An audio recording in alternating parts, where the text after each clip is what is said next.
E aí pessoal, tudo bem?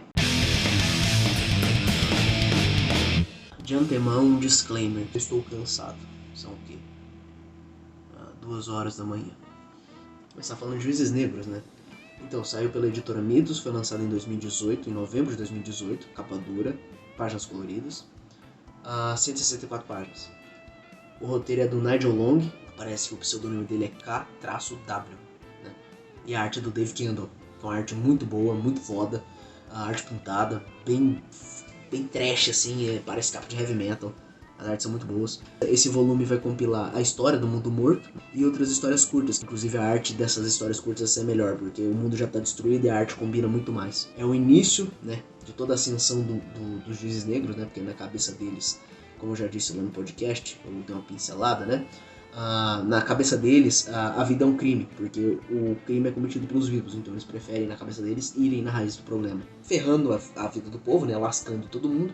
E um juiz que agora de cabeça eu não lembro o nome dele, se virando, fugindo e matando quem ameaçar contra a vida dele, né, que tá se virando. Paralelo a isso tem a história dele mesmo, que vai sendo desenvolvida, né? Que ele tem uns flashbacks, ele tem uns lampejos de coisas que aparentemente fizeram com ele na infância, né? Durante seu treinamento de juiz, porque pra você ser um juiz você tem que ser treinado desde criança.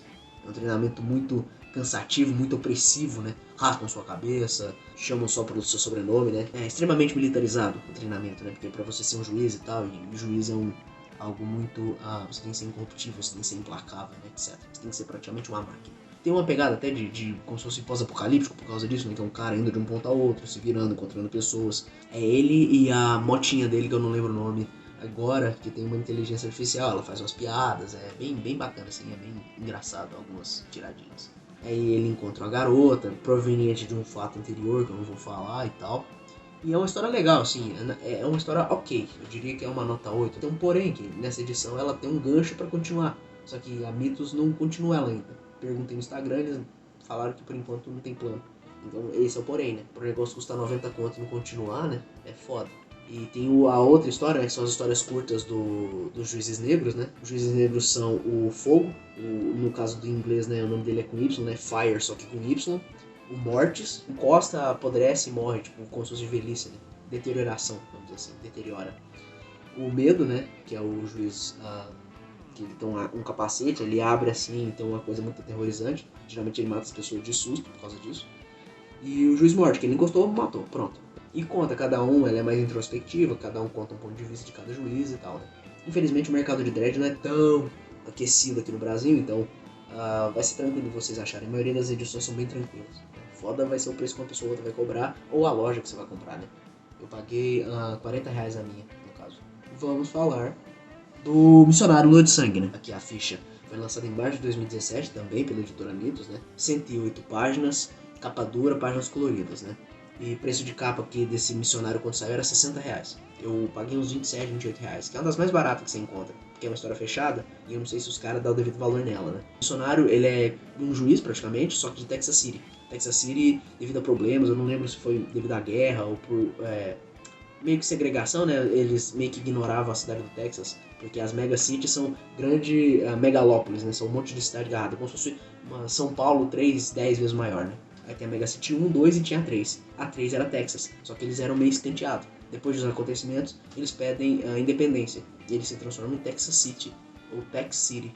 Acho que os dois nomes valem. Né? E aí é um clima desértico, bem faroestezão mesmo, normal, Texas normal, né?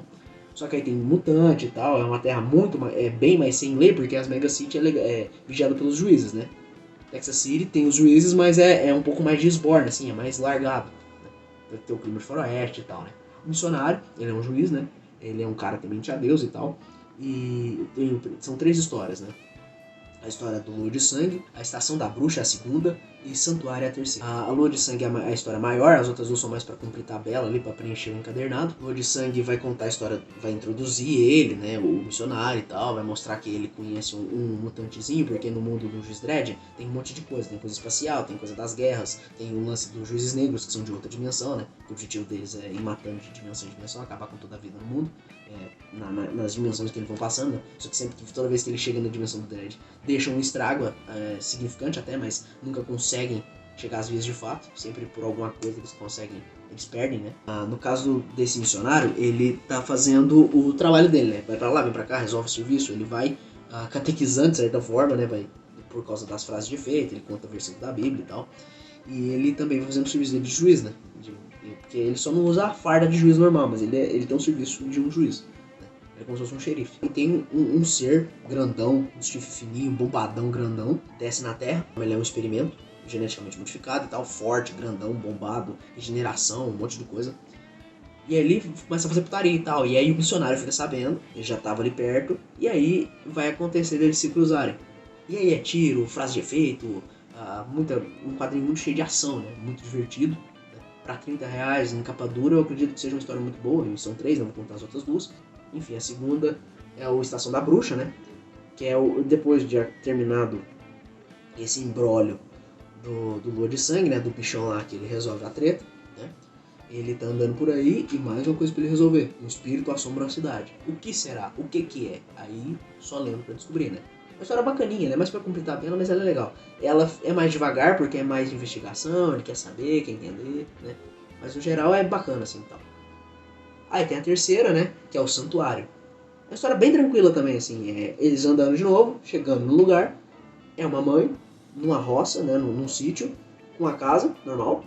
Dá um problema que junta um monte de... Como se fosse um freak show, né? Um monte de mutante e tal. Como eu disse, por causa da radiação, existem mutantes fora das megacities e tal. Eles são discriminados e tal. Tem muitos arcos que retratam isso, porque tem muita crítica, muita coisa também de crítica social, ou umas coisas de reflexão no Dredd, né? Algumas são a sério, outras são como piada, né? Pra zoar. E aí essa gangue de mutantes cerca pra querer matar eles mesmo. Aí eles têm que se virar até, se não me engano, o raiar do dia ou até acabar lá, né? Se eles matarem e tal. Como eu disse, o brilho pra mim, o grande arco é o Lua de Sangue. As outras 2 são mais pra cumprir tabela, mas são bacaninhas. É uma nota 8, 8,5. E pra mim, o preço que eu paguei vale, né? Enfim, a terceira história aqui, né? Vou falar aqui bem rapidinho que eu quero dormir. É qual? É o Rancheros. Roteiros do Stefano Tamburini, né? Que foi o cara que eu falei lá no podcast. Que é o cara que morreu de overdose, né? Um tempo depois de ter feito o Rancheros. Ele é o autor, né? O roteirista. Ele morreu de overdose de heroína. O Liberatori, que ele é o... digamos, o ilustrador da parte 2, né? Que eu vou contar o porquê assim, mais ou menos. E o André Pazienza, que se não me engano ele ajudava ali e tal.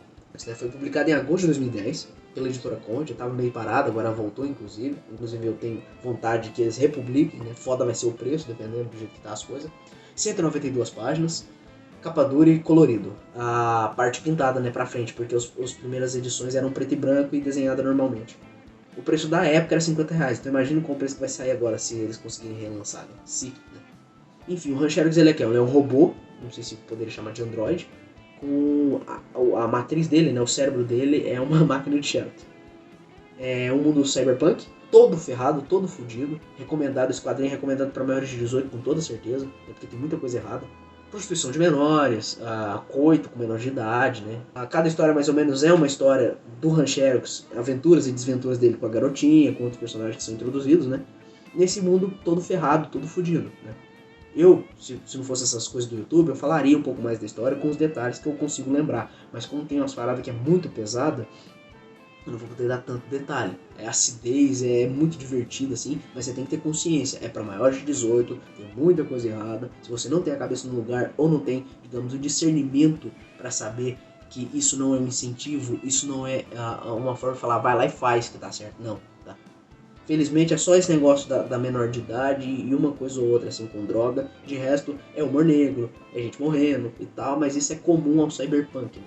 Inclusive uma curiosidade pra vocês, o Liberatório, eu não sei se ele fez a capa, se foi depois e tal, existe uma capa do Frank Zappa, né? Se não me engano, acho que a capa é Frank Xerox, tipo, é o Frank Zappa versão Rancheros, é bem legal assim. Infelizmente eu não comprei o Rancheros porque é uma edição mais antiga e o povo cobra uma facada, infelizmente eu não pude comprar. E eu acredito que o povo cobra muito caro, já vi tipo R$100, que pra mim é muito pesado, né? Numa edição só. Infelizmente é muito avacalhado de mexer, né? Tem live no Perdigeek do Instagram, né? Sábado às 6 horas da tarde, tem o Telegram, tem o contato direto, qualquer dúvida comenta aí no vídeo, eu tento responder na medida que der. E é isso, desculpa qualquer detalhe aí, talvez o Robson acrescente depois, eu tô realmente cansado. Mas é isso, como diria o próprio Down, um beijo, sua alma. Tchau, pessoal.